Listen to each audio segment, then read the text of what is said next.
Assalamualaikum warahmatullahi wabarakatuh. Waalaikumsalam warahmatullahi wabarakatuh. Jamaah. Ye. Oh jamaah. Ye. Alhamdulillah. Raditu billahi robba wa bil islami dina wa bi Muhammadin sallallahu alaihi wasallam nabiyya wa rasulah. Allahumma sholli ala sayyidina Muhammad wa ala ali sayyidina Muhammad.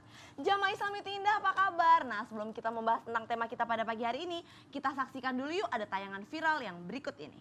Innalillahi wa inna ilaihi rajiun. Di penghujung tahun ini banyak sekali kejadian-kejadian yang sebenarnya kita tuh pengen berkumpul sama keluarga, tapi malah jadi seperti ini. Gimana nih Ustadz Syam? Mudah-mudahan semua yang ada niat untuk bersilaturahmi kepada keluarganya tersampaikan niatnya menjadi catatan amal ibadah di sisi Allah Subhanahu wa taala. Walaupun belum nyampe misalnya, tapi niatnya udah nyampe kepada Allah Subhanahu wa taala. Yang kedua, setiap mau keluar rumah jangan lupa pernah baca yakni bismillahi tawakkaltu 'alallah la haula wala quwata illa billah. Ketika membaca doa ini maka Allah Subhanahu wa taala membalasnya dengan hudita wa kufita wa kita. Allah kasih engkau petunjuk, Allah cukupkan engkau dan Allah lindungi engkau gitu. Masya Allah. Jadi setiap doa yang kita baca tuh sebenarnya langsung dijawab sama Allah ya? Masya Allah. Gimana? Nah sebenarnya kalau kita lihat tadi tayangan, Masya Allah tabarakallah, orang-orang yang datang membantu menyelamatkan luar biasa.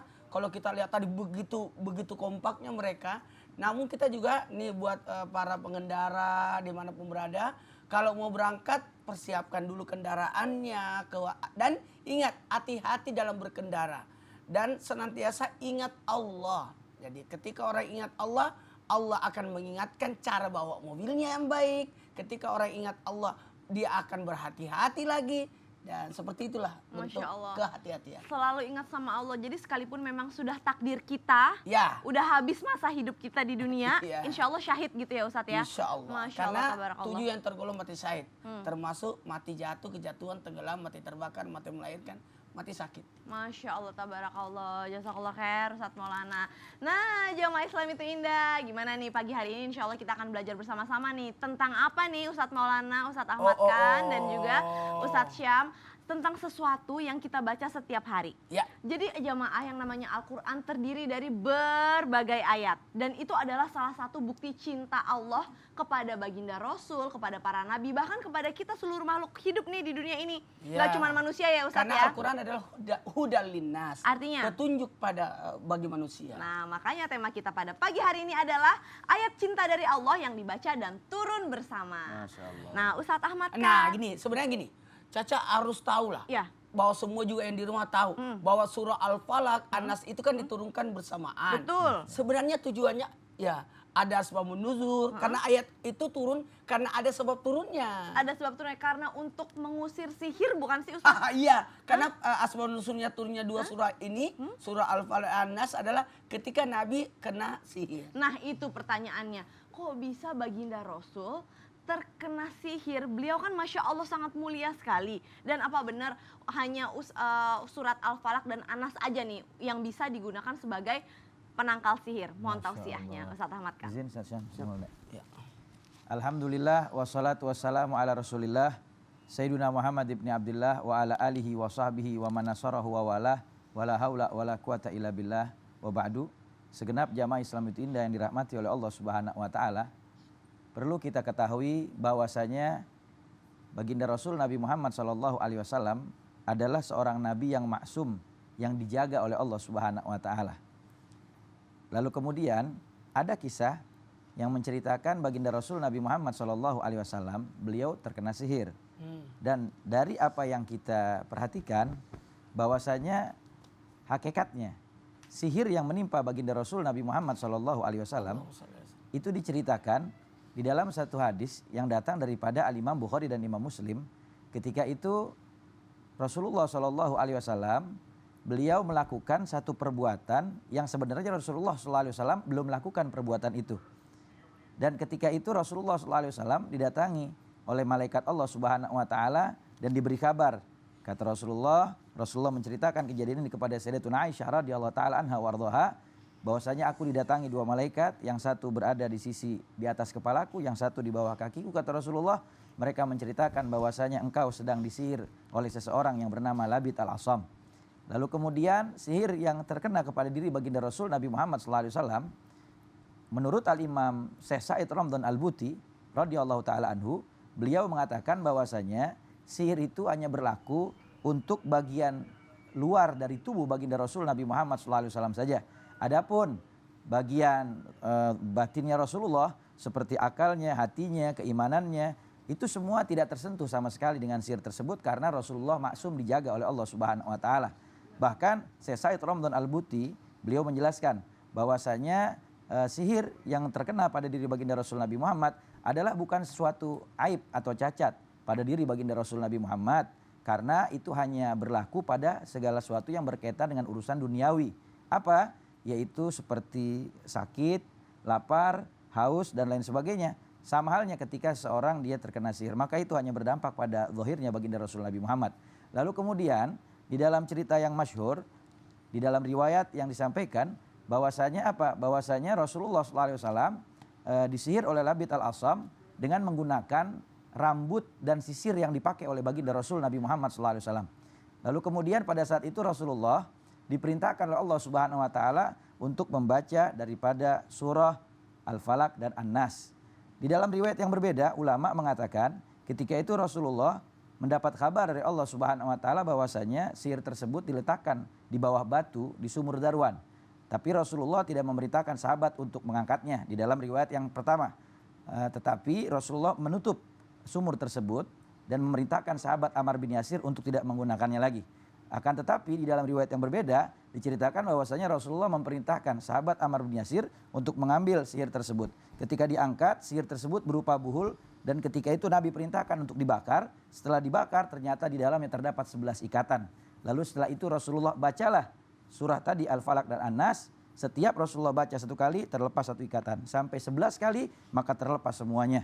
Maka dari ayat ini, dari cerita ini bisa kita ambil pelajaran bahwasanya ini adalah bukti cintanya Allah Subhanahu wa taala kepada baginda Rasul Nabi Muhammad SAW. Maka kita perbanyak baca Al-Falaq dan An-Nas. Terlebih lagi sebelum kita tidur agar kita terjaga dari segala macam pengaruh sihir dan bahaya. Wallahu a'lam bishawab. Masya Allah, tabarakallah. Al-Quran tuh keren banget ya Ustadz ya. Karena dari zaman dulu kisah-kisahnya tuh lengkap banget. Karena zaman sekarang kan juga masih banyak yang percaya sama kayak gitu-gitu ya. Tapi udah dikasih tahu cara penangkalnya. Baca surat Al-Falaq sama An-Nas. Khususnya zikir pagi petang kan juga dibaca tuh Ustadz. Masya Allah, tabarakallah. Kalau bicara tentang begitu mulianya Al-Quran, begitu agungnya. Kalau Caca biasanya surah apa yang sering dibaca? Kalau surat yang suka dibaca yang jelas yang hafal dari kecil itu kan kuliah surat Al-Kafirun sama Al-Ikhlas, ya kan? Al-Kafirun sama Al-Ikhlas. Betul. Kan itu kayak surah favorit juga. Nah, bener nggak sih Ustadz katanya ada keutamaannya nih? Ya kan keutamaannya kalau misalkan kita baca surat Al-Ikhlas sama Al-Kafirun. Al-Kafirun di rakaat pertama. Ya, terus Qul huwallahu ahad rakaat kedua. Nah, itu tuh ada keutamaannya ketika kita sholat fardu dan sholat sunnah. Tapi apa hanya surat itu aja atau ada surat-surat lain yang memang dianjurkan untuk membaca? Silakan Ustaz. Baik, bismillahirrahmanirrahim. Tabe Ustaz Ahmad Khan, Ustaz Maulana, Kak Caca, serta guru-guru kami yang dimuliakan Allah Subhanahu wa taala, bukti cinta atau ayat cinta Allah Subhanahu wa taala yang Allah turunkan kepada baginda Nabi Muhammad sallallahu alaihi wasallam dan kepada seluruh hambanya, dan hamba tersebut ketika mengamalkannya insya Allah menjadi jalannya semakin dekat kepada Allah Subhanahu wa taala. Bismillahirrahmanirrahim. Alhamdulillahirabbil alamin wassalatu wassalamu ala asyrafil anbiya'i wal mursalin sayyidina Muhammadin wa ala alihi wa sahbihi ajma'in. Asbahna wa asbahal mulku lillahi rabbil alamin. Subhanaka la ilma lana illa ma 'allamtana innaka antal alimul hakim. Rabbi shrah li sadri wa yassir li amri wahlul 'uqdatam min lisani yafqahu qawli waj'al li wazira min ahli. Amin amin amin ya rabbal alamin. Maka subhanallah Nabi sallallahu alaihi wasallam membaca surah Al-Kafirun dan membaca surah Al-Ikhlas di 2 rakaat sebelum subuhnya dan 2 rakaat setelah maghribnya. Subhanallah. Jadi ada riwayat mengatakan, jadi Nabi itu kalau salat sunnah qabliyah subuh, biasanya Nabi sallallahu alaihi wasallam membaca qul ya dan kulhu ya, dan setelah ba'da maghrib, setelah salat maghrib, Nabi sallallahu alaihi wasallam membaca juga surah Al-Kafirun dan surah Al-Ikhlas. Berarti berarti keutamaan yang pertama kita mengikuti sunnah Nabi SAW. Yang kedua, ada orang datang mengadu kepada baginda Nabi SAW. Ya Rasulullah, itu sahabat ini kalau lagi sholat itu terus bacaannya. Kul ya kulhu, kul ya kulhu, kul ya kulhu. Itu mulu bacaannya dari dulu, gak pernah ganti-ganti. Bahkan dia juga selalu al-ikhlas saja. Selalu al-ikhlas. Walaupun dia tidak baca al-kafirun, tapi selalu al-ikhlas pasangannya ya Rasulullah. Maka Nabi SAW memanggil orang tersebut. Ketika dipanggil ternyata orang ini hafal Quran. Ternyata dia hafalnya 30 juz, subhanallah. Dia hafal Quran, lalu Nabi SAW, dia senantiasa membaca Al-Quran, tapi ketika sholat, dia membaca surah Al-Ikhlas. Maka Nabi katakan, kenapa engkau baca Al-Ikhlas terus? Orang ini mengatakan, saya cinta betul sama surah Al-Ikhlas ini. Karena begitu dalamnya maknanya, Allah memperkenalkan dirinya. Saya cinta betul sama surah ini. Maka Nabi SAW menjawabnya, bahwa surah itu pun mencintaimu sampai hari kiamat kelak. Jadi dia mencintai surah Al-Ikhlas, dan dia dicintai oleh surah Al-Ikhlas. Tapi hafalannya lebih daripada itu. Kalau ada orang mencintai surah ini karena memang hafalannya cuma itu. Namun bukan berarti kita tidak boleh membaca dan mencintai satu surah. Al-Ikhlas adalah sesuatu yang utama. Yang ketiga, bentuk cintanya Allah Subhanahu wa taala kepada baginda Nabi Muhammad sallallahu alaihi wasallam dan kepada kita semua melalui surah ini ada apa? Ternyata dua surah ini yang menerangkan bagaimana Allah Subhanahu wa taala. Kita kan sampai sekarang masih ada orang-orang yang nanya, ngapain sih percaya sama Allah? Ngapain sih lu sholat? Kenapa sih lu ke masjid? Allah jawab dalamnya, Qul huwallahu ahad. Ketika orang-orang bertanya kepada baginda Nabi SAW, ceritakan aku bagaimana Tuhanmu? Apakah dari emas, apakah dari perak, atau bagaimana? Maka Nabi menjawab melalui jawaban Allah Subhanahu wa taala, Qul huwallahu ahad, Allahus samad. Subhanallah, katakanlah Allah itu esa, Allahus samad. As-samad menurut sahabat Ibnu Abbas radhiyallahu anhuma wardahuma, as-samad itu artinya sesuatu yang tidak memiliki lambung, tidak memiliki perut, artinya tidak butuh makan. Nah, Allah itu tidak butuh sesuatu apapun itu. Allahus samad, Allah tidak pernah membutuhkan apapun itu. Lam yalid wa lam yulad, tidak diwarisi kerajaan, tidak mewariskan kerajaan. Jadi tidak ada penerusnya Allah karena Allah abadi selama-lamanya, dan tidak diwariskan padanya kerajaan karena memang Allah Subhanahu wa taala sudah ada sebelum dunia diciptakan. Allah Subhanahu wa taala kekal. Walam yakul lahu kufuwan ahad, dan tidak ada yang bisa menandingi kekuatan Allah Subhanahu wa taala. Tidak ada yang bisa menandingi Allah Subhanahu wa taala. Maka bukti cintanya Allah kepada hambanya, Allah memperkenalkan dirinya melalui surah Al-Kafirun dan surah Al-Ikhlas. Wallahu ta'ala a'lam. Masya Allah, tabarakallah, itu adalah bukti cintanya Allah kepada kita seluruh makhluknya ya. Iya dong. Jadi tadi kalau yang tadi disampaikan oleh Ustadz Ahmad kan bahwa ada contohnya sihir zaman dulu. Jadi kalau zaman sekarang ada sihir, tenang, ada Allah. Gini loh cara penangkalnya. Kalau dari Ustadz Syam tadi, apa sih tentang surat Al-Ikhlas itu bagaimana cara Allah menerangkan atau memperkenalkan dirinya gitu, bahwa nggak ada istilahnya anak Tuhan tuh nggak ada. Allah itu Maha Esa, Maha Satu, Maha segala-galanya, nggak bisa disamakan dengan segala makhluk ciptaannya. Masya Allah, tabarakallah. By the way nih Ustadz Maulana, Ada aku apa tuh lagi suka by the way, kesel by the way? banget kalau misalkan ada orang yang suka mencela aku, atau kalau orang zaman sekarang bilangnya membuli, itu ngeselin banget sih Ustadz. Siapa yang berani mencerah? Siapa yang berani? Siapa? Ada deh. Ada, hati-hati ya. Sekarang ada undang-undang, kita diatur oleh hukum.